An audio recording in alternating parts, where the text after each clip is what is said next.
કરમસદ આણંદ મહાનગરપાલિકાને અમારો એક સવાલ છે કે આપણા મનપાના દરેકે દરેક નાગરિકો શું આવો લાભ ના લઈ શકે? ફૂટપાથ ઉપર નંખાતા બ્લોકો માનો ના માનો, પરંતુ 100% અમને એવો શક છે કે આ ફેક્ટરીના માલિક કોઈ ખાસ સંબંધો ધરાવતા હશે.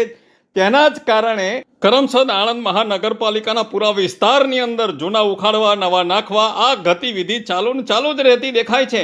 બસ બ્લોક બેફામ વેચાવા જોઈએ તેનું કારણ કોઈને ખબર પડતી નથી. આજે ગ્રીડ ચોકડીથી નહેરુબાગ તરફ જતા ફૂટપાથના બ્લોકો ફૂટપાથ છોડીને અંદરની બાજુમાં પણ નાખેલા દેખાય છે. આસપાસના રહીશોનું કહેવું છે કે બધે કેમ આવી રીતે નાખી નથી આપતા? શું આ લોકો ડબલ ટેક્સ ભરે છે કે પછી કાકા મામા, ફોઈ ફુવા, ભાઈ બંધ, આ સંબંધો કોઈક તો હોવા જોઈએ ને? એના કારણે આટલા મોંઘા બ્લોકો અહીં બધે જ નાખી આપવામાં આવે છે. શું આ રીતે બધે જ આડેધડ બ્લોક નાખે તો સરકારશ્રીની તિજોરીનું તળિયા ઝાટક તો થઈ જ જાય. શું આ કોન્ટ્રાક્ટરને ખાસ કહેવામાં આવ્યું હશે કે પછીથી દલા તલવાડીના રીંગણા ઠોકાઠોક? ફેક્ટરીના માલિકોની તો તિજોરી ભરાય છે.